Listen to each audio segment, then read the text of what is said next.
जगह से सामान लो। डजंट मीन कि रजिस्टर वाले सामान जहाँ से आप ले रहे हो उसको आपको अच्छा सामान मिल जाए, नॉर्मल जगह से भी आपको अच्छा सामान मिल सकता है, ठीक है। तो लोगों ने थॉट प्रोसेस कर लिया ये रजिस्टर्ड है, ये अच्छा ये सामान सही होगा। है। हाँ, तो म्यूचुअल फंड क्या है? रजिस्टर्ड, ये सही है। फिर से जो आप बता रहे हो ना, ये देखो कॉमन मैन इतनी डीप नॉलेज, इतनी डीप अंडरस्टैंडिंग, इतनी ट्रैकिंग ये तो नहीं कर सकता। मतलब आई डोंट थिंक इतना दिमाग है अभी करने के लिए भी। दे कॉमन मैन के लिए क्या होता है, फॉर देम इट इज कि यार हम कुछ बना ले पैसा, देखो कैसे बनाते हैं। तो अगर उनको कोई विनिंग स्टॉक स्ट्रेटजी है तो वो क्या हो सकती है? मैम देखो, म्यूचुअल फंड करते हो आप? हाँ। आज से स्टॉप कर देना, मैं तरीका बता रहा हूँ। देखो म्यूचुअल फंड का एक ही फंड है, आप हम्म। अपना पैसा लगा के भूल रहे हो ना, हम्म। लेकिन जब आप अपने हाथ से पैसा लगाओगे और आप स्टॉक को ट्रैक करोगे, एक ऐसा स्टॉक भी होगा जो 100 रुपये से 500 रुपये हो गया, लेकिन आप उसको देख नहीं पाओगे, आप उसको 500 में क्या 300 में ही बुक कर लोगे। हम्म। फर्क तो इतना ही है ना, म्यूचुअल फंड में आप पैसा बढ़ते हुए देख रहे हो, आपको ये नहीं पता किसमें बढ़ क्या रहा हो है, रहा है? हाँ। तो आप प्रॉफिट बुकिंग नहीं कर पा रहे, चल राइट। रहा है। तो दिस इज द फंडा कि आपने एक म्यूचुअल फंड में जो पैसा डाला तो आपने का लॉकिंग पीरियड मिनिमम 3.5 या 3 या 5 के आसपास होता है, ठीक है।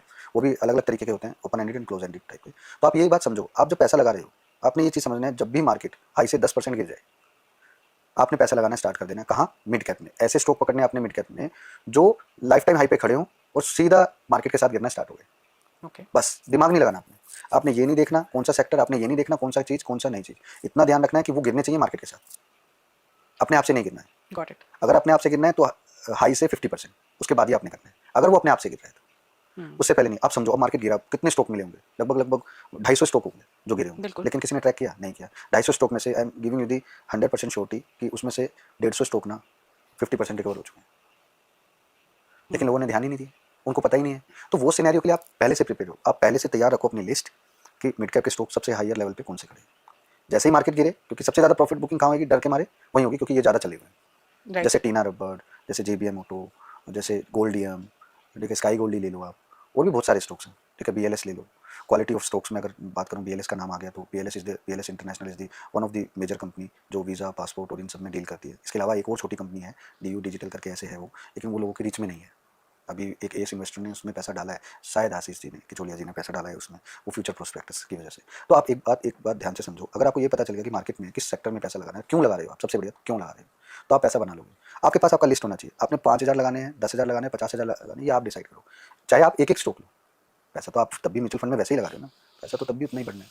आप एक चीज़ देख कर शॉक्ड हो जाओगे, आपका पर्सनल पोर्टफोलियो 35-40% बढ़ेगा, लेकिन वही म्यूचुअल फंड 16-18% पे आपकी पूरी ज़िंदगी बिता देगा, 20% मैक्सिमम। तो ऐसा क्यों है? रीज़न तो यही है ना, दे आर डूइंग एवरीथिंग। तो ये चीज़ आपको समझना है। तो म्यूचुअल फंड की तरफ अगर आप लोग अगर जा रहे हो तो उसको स्टॉप करो। म्यूचुअल फंड की जो नॉलेज लेनी है, if you want I can give you the complete knowledge of 30 minutes video, जिसमें मैं क्लियर कट बता दूंगा replacement of mutual fund, how you can do in your portfolio. बस फर्क इतना ही है कि आपकी आंखों के आगे पैसा बढ़ता हुआ दिखेगा, आपने उसको छेड़ना नहीं है। अगर तो आप उसको छेड़ोगे तो फिर आप कामयाब ट्रेडर बन ही नहीं सकते। सक्सेसफुल ट्रेडर की स्टोरी यही है। आप अगर सही मायने में पैसा बनाना सीखना चाहते हो तो पेशेंस आपको रखना पड़ेगा। प्रॉफिट को अपनी आंखों से देखो। एक स्टॉक लिया था मैंने, आज भी मुझे याद है, 100 रुपये पे 2600 रुपये हो गया था, मैंने बेचा नहीं। मैंने आज वो 1800 रुपये है, दोबारा लिया है मैंने। जो स्टॉक 100 रुपये से 2600 रुपये हो गया, वो स्टॉक 2600 रुपये से 2000 नहीं हो सकता, वो 20,000 नहीं हो सकता। लोग बोलते हैं एमआरएफ, आइसर मोटर, मारुति, अरे अगले स्टॉक भी तो हैं, आप लोग फाइंड कर ही नहीं रहे हो। तो वो चीज़ तो आपको समझनी पड़ेगी। पर ये सर प्रॉब्लम है, जैसे आपने कहा कि वो 2600 हुआ फिर भी आपने नहीं बेचा, पर कॉमन ट्रेडर इमोशन तो ये